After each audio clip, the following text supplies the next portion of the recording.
नमस्कार, तुमच्या सर्वांचं स्वागत आहे अनु विजय ब्लॉगमध्ये. मी जात आहे सप्तशृंगी मातेच्या गडावर.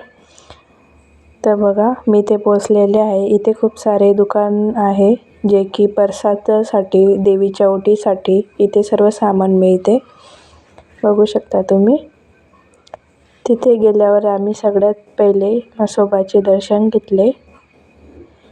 त्याच्यानंतर तिथून आम्ही महिषासूर मंदिरातलं दर्शन घेतलं, जे की गडाच्या खाली आहे देवीच्या. तिथे दर्शन झाल्यानंतर तिथून आम्ही गेलो पुढे.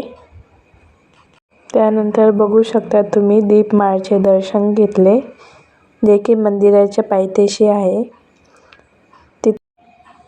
तिथे गेल्यानंतर दीपमाळचे दर्शन झाले. दीपमाळचे दर्शन झाल्यावर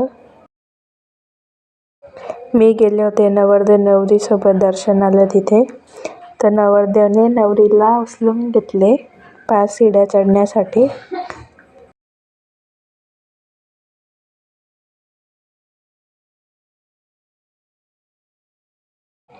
सर्वात पहिले तिथे गणपतीचं दर्शन घेतलं, जे की मंदिराच्या पायथ्याशी आहे मंदिर.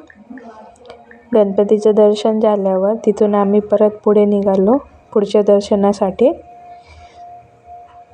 या गडाला एकूण 472 पायऱ्या आहे. चढण्याचा मार्ग वेगळा आणि उतरण्याचा मार्ग वेगळा आहे. वणी सप्तशृंगी देवी मंदिर हे भारतातील 51 शक्तिपीठांपैकी एक आहे, ज्यामुळे ते हिंदूंसाठी एक महत्त्वपूर्ण तीर्थक्षेत्र बनले आहे. असे मानले जाते की सतीचा उजवा हात येथे पडला आणि मंदिराला दैवी शक्तीने धारण केले. असे म्हटले जाते की जेव्हा भगवान शिवाने सतीचे शरीर वाहून नेले, तिच्या मृत्यूमुळे व्यथित झाले, तेव्हा भगवान विष्णूने आपल्या सुदर्शन चक्राचा वापर करून सतीच्या शरीराचे तुकडे केले, जे भारतीय उपखंडात वेगवेगळ्या ठिकाणी पडले. सतीचा उजवा हात आज सप्तशृंगी माता मंदिर ज्या ठिकाणी उभा आहे त्या ठिकाणी पडल्याचे मानले जाते. आम्ही इथे पायऱ्याने जात होतो. इथे जाण्यासाठी रोपवे पण आहे. रोपवेने पण तुम्ही जाऊ शकता. लवकरच मंदिरात पोहोचणार आहे मी आता. 300 पायऱ्या चढल्या गेलेल्या आहे. खूप छान वाटतं इथे मंदिरात जाताना. इथे जाताना आम्हाला माकड पण दिसले, वानर, जे की मंदिरात होते. ते खूप मस्ती करत होते. आता आम्ही पोचलो मंदिरात. सगळ्यात पहिले तिथे गणपतीची मूर्ती होती, फोटो, जे की आम्ही त्याचे पहिले दर्शन घेतले. नवरदेव नवरीने पण दर्शन घेतले. नंतर तिथून आम्ही आतमध्ये गेलो तर दिसली देवी. देवीला बघून मन खूप प्रसन्न झालं. खूप छान वाटलं तिथे. पहिल्यांदाच मी सप्तशृंगीच्या गडावर गेले होते देवीच्या दर्शनासाठी. खूप छान वाटलं देवीला बघून. मन एकदम प्रसन्न झालं. बघू शकता तुम्ही देवी. खूप छान दर्शन झाले तिथे गेल्यावर.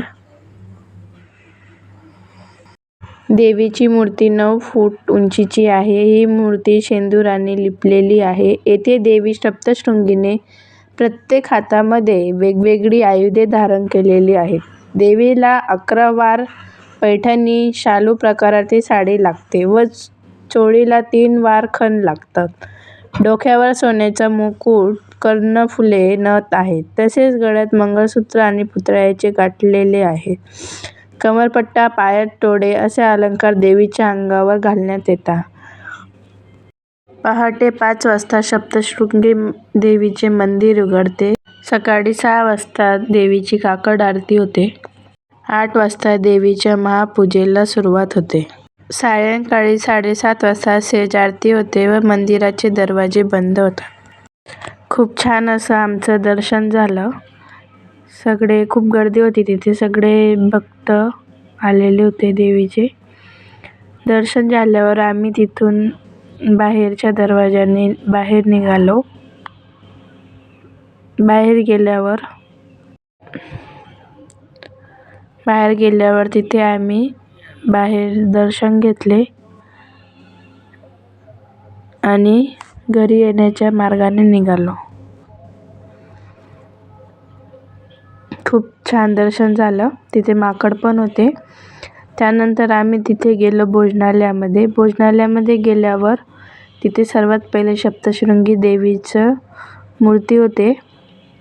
तिथे जेवण केलं. खूप छान असं जेवण होतं तिथे. सर्वांनी जेवण केलं आम्ही. तर तुम्हाला हा व्हिडिओ कसा वाटला नक्की सांगा.